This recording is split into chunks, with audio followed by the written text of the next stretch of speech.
What do you want? Mobile warfare? Probably absolutely not, I would imagine. Army experience, organization, max planning, land doctrine, horses. I mean, you make your cavalry better, but honestly, not really what we're looking for. I think we want grand battle plan. German investment. Unlock designers, Egyptian oil. The capital of Egypt. The question of the capital of Egypt has been brought up. The Pharaohs believe that to symbolize New Egypt, the capital should be relocated to Alexandria, while the Islamists believe that the current capital in Cairo is better, and has always been Egypt's capital since the city's founding. We'll just stay in Cairo. I mean, Cairo's got, like, the big pyramids. It's cool as hell. Why would you want to move that? Okay, follow up, grand battle plan. I do think we want to probably go for domestic gunsmiths. I'm assuming that's going to give us some military factories. Desert training. I mean, it's okay. Support technology. Damage to the garrisons. Is there anything we can do to get rid of inexperienced military? You remove it.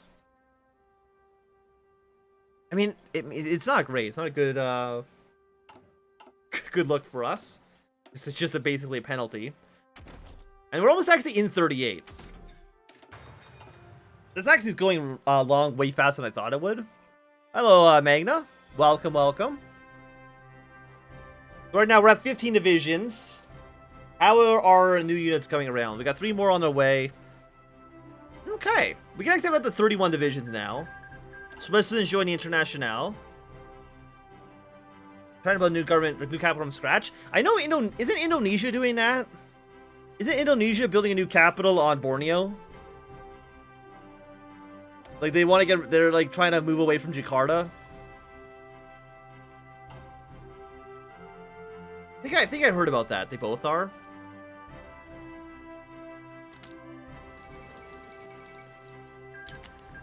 Indonesia, Egypt, and Brazil as well, huh? Okay, Bulgaria's in the Reichspact. Pretty big and bulky Bulgaria there. Where are they trying to build the capital?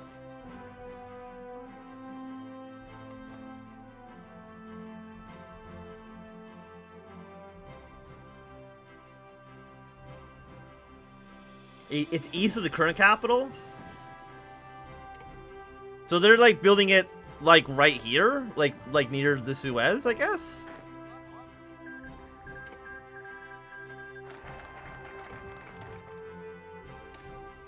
I don't know why, but like to me it seems kind of like wild that like countries still build cities. I don't know why that's weird to me. It's like a civilization. You just like pop up a new city somewhere. Okay, Frock's royal marriage. The new sultan is not yet married, and though he is young, a marriage must be arranged to secure the line of the throne. The guy, regardless of ideology, does not want the throne falling to Abbas, and the second, should anything happen to a young sultan. Two choices available are Safinia's Zulika, daughter of the prominent nobility here in Egypt, and Al-Radi, the daughter of Abdulaziz al-Assad, leader of the Nejd Emirate. Let's marry the leader of... Let's marry the daughter of Nejd. Jakarta is sinking? That doesn't seem very good. Less than city over density. Because they're trying to make... I know Indonesia's, isn't theirs supposed to be like right here-ish? I'm gonna look this up. I'm curious. New Brazil capital. I wanna look this shit up. Okay, you've gone syndicalist. Interesting. Germany might invade. Germany and Russia might jointly invade Ukraine in a second.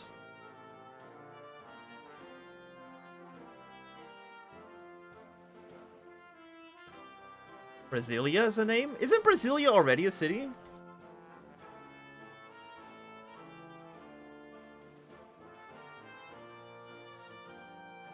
Brasilia, founded in 1960. Yeah, no. Okay. I did know Brasilia was...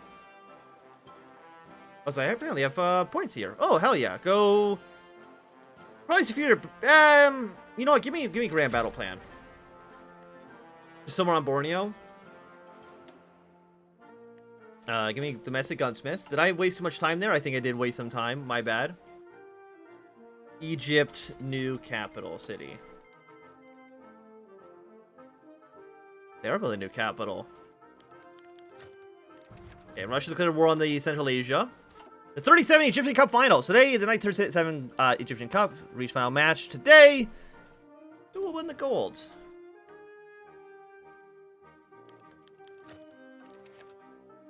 Building... It will be built as a smart city.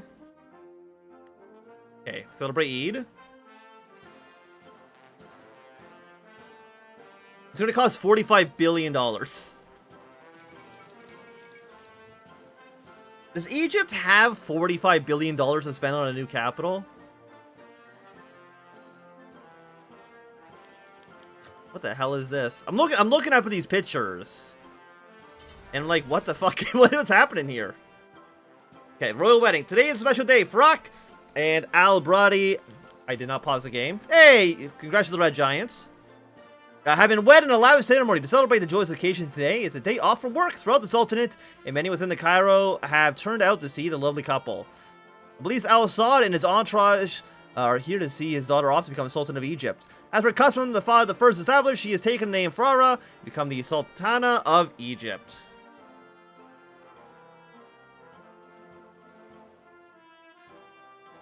Yeah, I know Java has like a shit ton of people in it. Okay, start building convoys.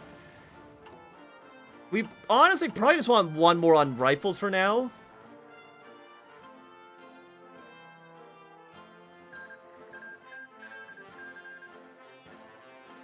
Okay, Austria's annexed Hungary. And what do we need to build? Honestly, give me another military factory. Give me another one. We're saving our political power because we're probably going to need to use those to get our domestic gunsmiths going. More than Russia's population. Yeah, Jakarta is like... Not Jakarta. Just Java in general is just absolutely wild with this population.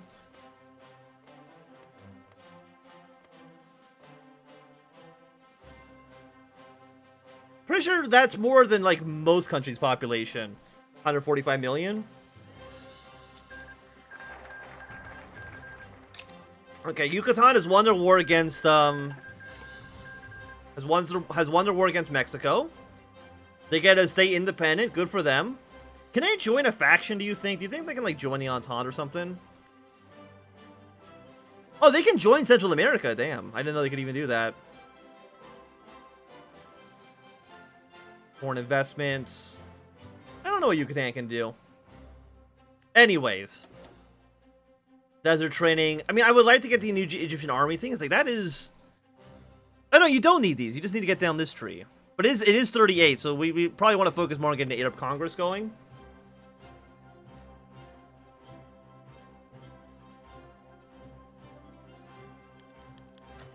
The Third Arab Congress. After the First Arab Congress in 1913, in the buildings of the Parisian Société de Géographie, the Arab nationalist movement has seen a steady rise, changing from the initial... reformist ideas ushered by its founders who wanted to tackle the status of Arabs within the Ottoman Empire. The Second Arab Congress of 1927 showed a new direction the wind was blowing. Hosted in Cairo just after the successful Egyptian Revolution and the Ottoman betrayal at the Suez, the dialogue was now controlled by radicals and greater Arab nationalists. Members of Al-Fatah, Hashemite exiles, Algerian revolutionaries, and Palestinian desperados have all come together to gathering to definitively shift the ideas of Arab nationalism. With the Italian threat dealt with and British presence in the Middle East almost fully eradicated due to the actions of Arab heroes in 1925, attention now shifted back to the Turks. Although the Second Congress didn't get any further with than a few strongly worded letters and resolution no one cared about, this is no longer true. The collapse of the German economy and the growing political instability of the Ottoman Empire has created a new sense of urgency across the entire Middle East. This Third Arab Congress will ultimately be little but a thinly veiled mask to combine all of Arab's efforts and eradicate the Turkish presence within the Mashriq. From Libya to the sands of the Arabian Desert, many anxiously await the course our new Sultan will set. Okay. Nash has accepted an invitation. Iran has sent a delegation. Despite not receiving an invitation to the conference and protest to the treatment of the Cruzade Arabs under the new government, Iran decided to send a delegation to Cairo. The protest in the streets of Cairo, organized by Iraqi political exiles, with the support of the Ittihad Party, was unable to deter Sultan Faraq I, who stressed the importance of Islamic solidarity in these trying times. After a short kerfuffle, the delegation was granted a seat at the table in hopes of encouraging an open debate. Everyone likes me a little bit less because no one likes Iran. Yemen is sent a representative. Everyone. I mean, Syria, I don't know how we're going to get Iraq to rise up. They don't rise up as often. We probably want to get, if we can get Syria and Iraq to rise up, that'll give us more maneuverability, let's just say. But also, we want to liberate Cyrenaica as quickly as possible. Idris the First arrived in Cairo. He will allow us to overthrow the Cyrenaican government. We'll hopefully overthrow them. It's not really guaranteed. Delegation. Wait, did this, It locks designers. That's way less impressive. I thought it was going to do something cool. We'll save our political power then, for now. Making less dense country in the world. 1,265 people per square kilometer. I think... Yeah, I mean... it's wild. Delegation from Syria is taking the floor. I believe these are the same events we got when we were playing as Arabia, so we're not going to reread them. Basically, everybody hates the Ottoman empires and everybody wants freedom. So, delegation from Iraq. And the one from Iraq's a little bit upset about the situation with Iran, but again, you know, we gotta... Okay, Guggen filed the 10th Congress. Son of Arab hero, Faisal bin Hussein has commanded to have forces during the revolt of 1916. Okay, apparently we're gonna lose a little bit of political power from this, but that's okay. And we've got about, at this point, like 10 months until the war breaks out. I mean, our army, I think, is looking okay. We're going to have a full... Well, we have 20 divisions. Might as well throw another 5-stack in there. When was the last time you played as an Italian nation? Okay, Faraq the First condemns the Zionist settlers. I don't know, actually. Anton Wham, Italy. Okay, Idris, please for help. We support Idris no matter what. And the Congress draws to an end. Follow it up with the Liberate Cyrenaica.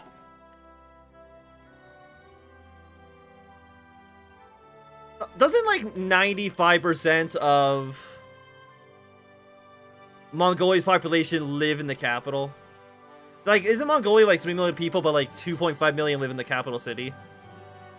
The Egyptian ambition. What do we wish to do? We want to incorporate the Levant, or we will liberate the Arab people. With representatives of all corners of the Arab world brought together in Cairo, Egypt has finally dropped his curtain of his grand designs, promoting a self-government along the Arab states. They will strive to retain the various constituents of Arabia as individual units that can decide their own fate and whether or not to join a larger Arab state. Representatives from Iraq, Syria, and Hejaz were pleased that they will retain their right to determine their future, but on the peninsula, enthusiasm is far less high. Not only will they see no rewards for participation in the war, but furthermore, they would have to contend with a powerful Hejazi state. You know what, Nej? You can have Hejaz. I'm not going to worry about that. Iran has left the Congress. They weren't even invited. Good point. Okay, matter of socialist support. Through our contacts with the Arab lobby in Paris and cautious cooperation with the Communist in Egypt following the Suez Crisis, many started to wonder which degree the Arab cause should be linked to that of the Internationale. The Internationale, which profits directly from rising Arab descent in Algeria and the threat of movements poses to the German ally in Anatolia, is more than interested in providing military equipment and advisors to guide our efforts. Many fear, however, this will be a cost attached to these. As a variety of economic deals closely linked to the old trade, which has proven an important asset in the Communard war machine, they see the Arabs being subdued to a new form of imperialism. Furthermore, the socialist rhetoric they espouse direct threats to the Arab states are built on rich and powerful aristocrats. We'll get our one military factory. We'll upgrade our rifles and then put one more factory on them. We actually need more steel now. I guess we'll get one more from France. And Sultana becomes an honorary girl guide leader. Sultan Faraq supporting the Egyptian Boy Scouts and being first Girl Scout of Egypt. Sultan Faraq has started taking a more active role in the Girl Guides of Egypt and supporting the organization. Okay. 20 political power I will take. The death of Joseph D. Polkut Bay. We're going to immediately lose that 20 political power. You know, nice to have it while we had it. The creation of the Cairo Pact. And closing the final resolution of the conference, there was a promise that all attendants to join arms should any of them end about war with the Turks. This resolution, which lays the foundation of military alliance, has been called the Cairo Pact, and marks the creation of the first such treaty in modern Arab history. So we're now in the Cairo Pact. Look at us go, our beautiful faction. So I mean, we do want Germany to lose the war, because if Germany ends up losing a war against the International, Morocco can join our faction. I wouldn't mind that, for sure.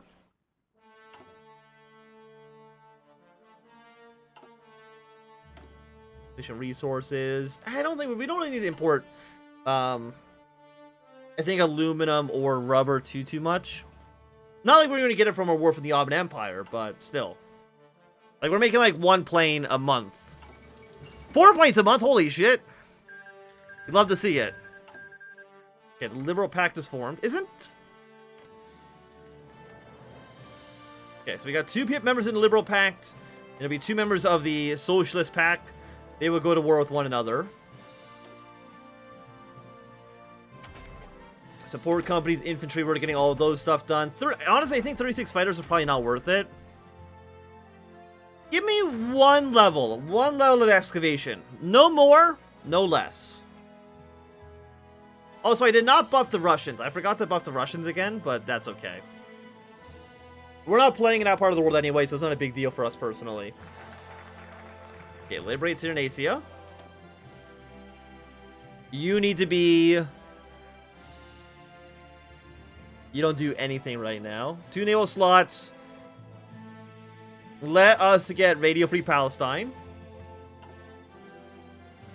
We have 20 divisions. How many troops do the Ottomans have right now? They're looking at 14 to 58. They will be getting a debuff. It's important to remember they will get a debuff when the war begins. I don't think it's like a major debuff, but it's still good to remember that is a that is there. Indochina's won their war. Vietnam was annexed.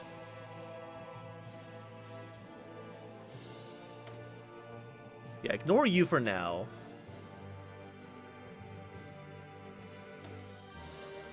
Video planes in reserve. Might as well crank you up to be like 100. So that's 64 aircraft. How could anybody on Earth have more than 64 planes? It's actually physically impossible. You've already upgraded our rifles, so you're actually not that useful. Chief of Army? 10% more attack? I'm gonna go with that one, please. Thank you very much. And we still do want to get rid of inexperienced military. I mean, I guess our leader kind of offsets the attack penalty we're taking. Cyrenaica join the Cairo Pact. You absolutely love to see it. Welcome. That means you guys no longer need to be on this front and can join Blue Army. What can you do? Give me offensive doctrine. Actually, no. I've changed my mind again. No. You're good. Stay here. Cyrenaica will be able to take over Tripolitania, I imagine, without too much of an issue. A coup d'etat? Frank I was woken to sound of gunfire earlier today as a group of conspirators stormed the palace in an attempt to remove him from power. Calling themselves the Society of Justice, the group was planning to kill Frank I and restore Abis II to the throne, the last Ottoman Kiev. Abis II has recently seen an increase in popularity across the Muslim world, as his Islamist ideas and history as leader of Egypt have given rise to various groups wishing for his return. Most adored by the people, Frank I is less loved by his austere court and government, who see his desire for absolute control and his general lack of knowledge concerning statecraft a recipe for disaster. Nonetheless, the failed coup attempt has come to the advantage of the Cairo regime, as close relations between Kiev and the Ottoman government has shifted public opinion squarely against the Turks. Frank I himself has already called the attack on his life a vicious plan by the imperialist Turks. The smaller Arab independents have been heard taking an aggressive approach to the situation, calling for immediate sanction of the Turks, with some even saying that there was mention of a war with the Porte. Well. I don't... That coup cannot succeed, right? I'm 100% sure it can't. But Ottomans. How dare you even attempt it? Okay, strike in Palestine. How are the rest of you guys doing? Arabia, or Serbia's doing okay. Not Serbia, but Austria's doing okay. Serbia, for the most part, basically doesn't exist. Montenegro got their independence. We'll see if maybe these guys end up joining another faction in the future. Yeah, keep on getting more unrest. Because right now, can we see their unrest levels? Well, we can. I think we can see here. Yeah, high unrest. You're on... You have no unrest right now in this area? What about Baghdad? High unrest, 30%. Well, let's try to boost that as much as we possibly can. Give me the 36 fighter. Follow that up with the 38 research. Probably should have researched that actually a while ago, but you know, here we are. Okay, so you're gonna get weapons of Hejaz in Syria. Don't they have like? I mean, they have 2 states. They can technically lose Morava as well. Lose this Albania, then I don't know. It's just they're not having a great time. Let's just put it that way. Okay, then you are for Iraq, which we do want to try to get some support there as well. Does not exist. Syria exists. So that's for aiding Syria right away. Give more weapons to Syria and Hejaz, or Nejd and Hejaz. Disable their naval domination. Probably would seem useful. The new Grand Imam of Al-Azhar University. The Grand Imam of Al-Azhar is one of the most prestigious and influential positions in Egypt. The fact that Al-Azhar is one of the most prestigious universities in Egypt helps add to their influence. Today, though, a new Grand Imam must be chosen, and the 2 leading contenders are naturally divided between the Pharaohist and Islamist camps. The Pharaoh's candidate is Muhammad al-Azhari, who's earned praise for his efforts to support the university, as well as his reformist ideas. The Islamic candidate is Mustafa Hussan Abdul Razak, who has earned praise for sparking a renaissance of Islamic philosophy within the university, as well as wanting to expand Islamic education throughout the realm. We'll go for